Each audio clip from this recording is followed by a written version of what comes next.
Hello everyone and welcome to another SMITE video, and today we're going to be talking about Erlang Shen.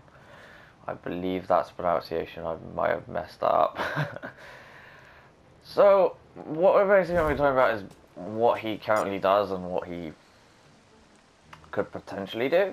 Erlang is basically a lane bully currently at the moment. He basically wants to tussle in, pin someone down, and then do that. That's what he does in lane pretty much.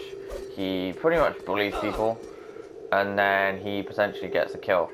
When it comes to the team fight, if you have a look at what his skill set is, there isn't much which helps your team overall. He's still very much single target focused, so he basically wants to bully people as opposed to being a complete and utter frontliner where he just wants to soak up damage. He just wants to pretty much just bully anyone in the back line. He wants to dive it.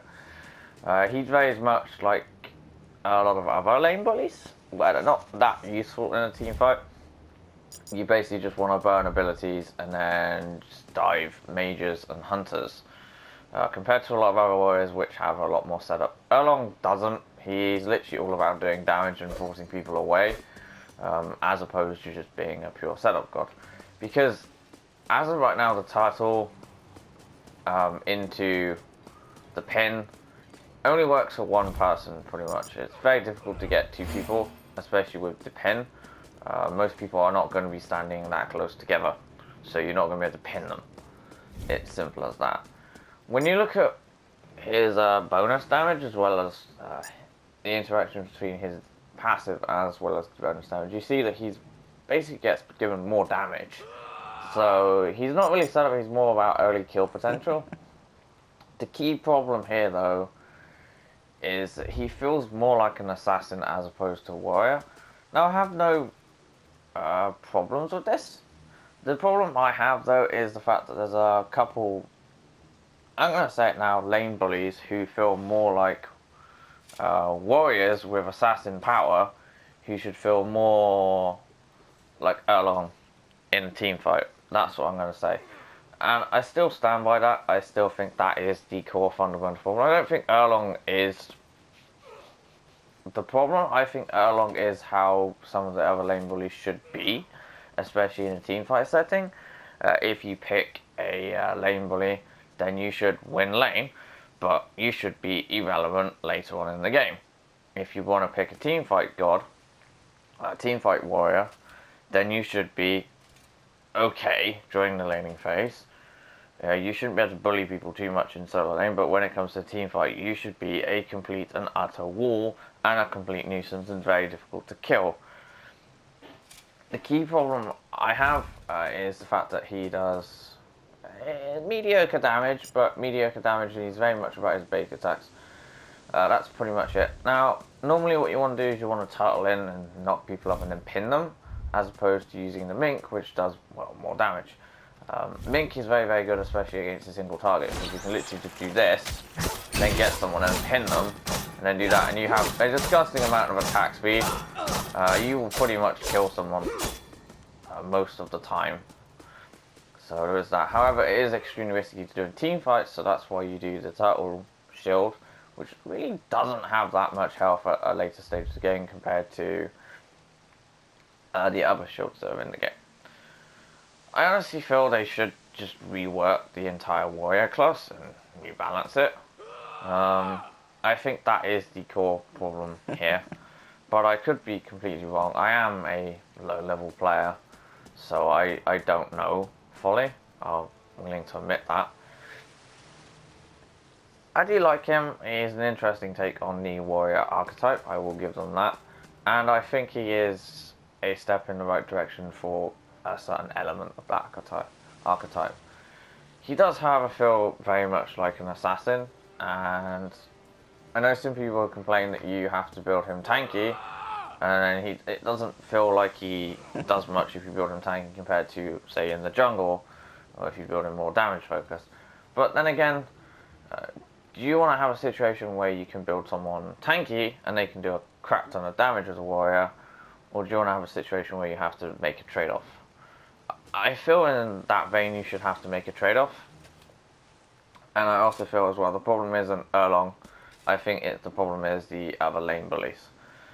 If you're curious who are the other lane bullies and who I think are the problem as opposed to Erlang, I will show you that now. There's I would say a couple that are much bigger problems compared to. I'm going to say one. There's a much bigger problem compared to the others, but there is that. Again, this is just literally my opinion. You don't have to agree with it. You can feel inclined to think I'm wrong. But let's have a look at the warriors and then go over it. So, lane bullies, in my opinion, are Bologna. She is a very safe classic lane bully. She has a disarm, she has sustain, she has very good power, very good clear, etc. She's very, very strong in the early stages of the game, and she's very good in the late stages of the game, especially with Eagle's Landing, where she hits like a truck, and Eagle's Rally, and she can be a zoner at that stage. Safe pick. The other one is Erlang, classic lane bully in my opinion. Very much wants to force people out of lane, bully them, etc. The key difference that he has is he doesn't have a natural sustain, he just has a lot of aggression, which means that he will try and out-trade you, and if he can get an early kill on you, then he will start to out-trade you very rapidly. The other one is him. He has a disgusting amount of sustain, disgusting amount of kill potential early on, disgusting amount of damage into mid-game as well, and in my opinion he is one of the bigger problems. He has CC immunity unlike Erlang, as well as general sustain in his kit. Osiris, unlike a lot of warriors, does not have any sort of sustain at all. However, Osiris does have something that is, you could say, better, which is pretty much damage mitigation. Damage mitigation means he takes more damage, so he can basically stay in the fight longer. And he can also zone people as well with his Tether Judgment. He also has damage reduction on that too, which is incredible, as well as having a lot of poke potential. So those are pretty much the 4 core lane bullies in my mind. You could also say Hercules as well is one, because Hercules basically will punish you if you make a mistake, and then will punch you and fight you, and it hurts. Although Hercules does not very much when it comes to team fights, which in my opinion is what lane bullies should be. The same with Erlang, as well as Bologna and Osiris.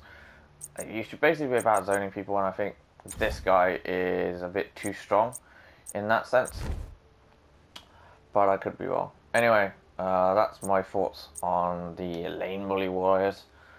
A bit of a ramble, but there you go. Thank you for watching, and I'll see you again next time.